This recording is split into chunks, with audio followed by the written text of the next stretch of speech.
Welcome back to CraigBot45's channel. Today we're going to talk about the Phoenix Suns, who finished 36-46, good enough for 11th in the West last year, missing the playoffs and the play-in altogether despite having Kevin Durant, Bradley Beal, and Devin Booker.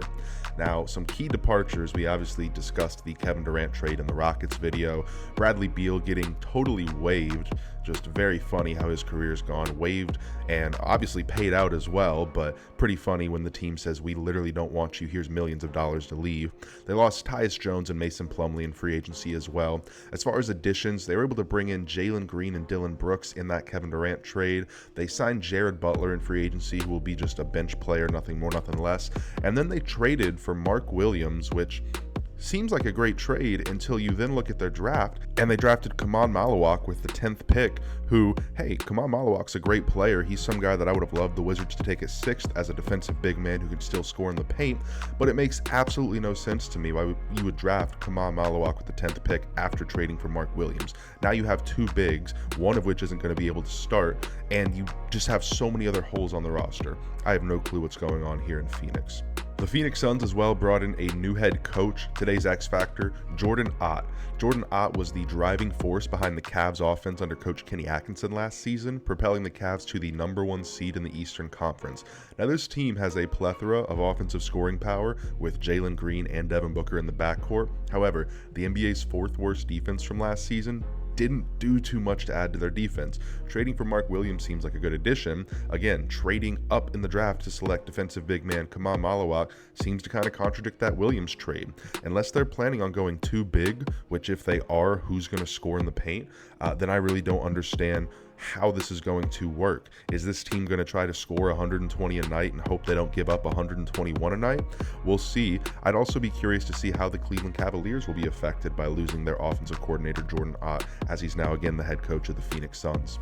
Devin Booker's a guy who's turning 29 the opening week of the season. It's hard to believe that he's entering his 11th year in the league.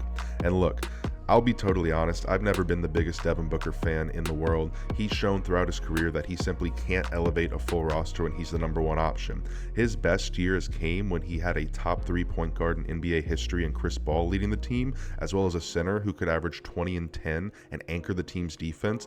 Unfortunately, he doesn't have either of those on his roster this year.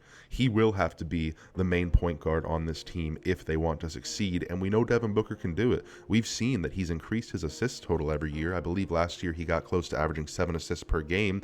I'd love to see him really take on the point guard role and get that up to 8, 9, 10 assists per game, allowing Jalen Green to score a lot and maybe Mark Williams as well in the paint. We'll see exactly what happens. I just don't think Booker wants to play a traditional point guard role. I think he's totally fine with taking 15 shots a game, scoring 30, and winning 20 games, which is exactly what I think is going to happen this year.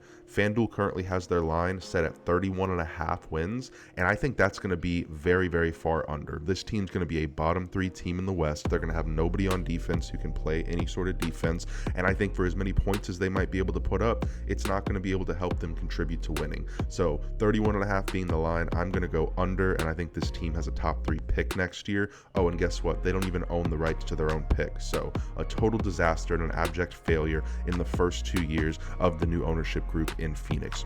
If you guys think I'm wrong and think that Phoenix is going to be able to squeak into the play-in, definitely let me know. We're going to have one more team, and it's the Dallas Mavericks in the Western Conference. As always, thank you to Suncoast Sports for allowing me to put out these videos. Suncoast Sports being a breaking company on the app Fanatics Live. Fanatics Live, an exclusive app where we get all kinds of NBA trading cards, autographs, and memorabilia alike. If you want to check them out, the link will be in the description, and I will see you on the next one.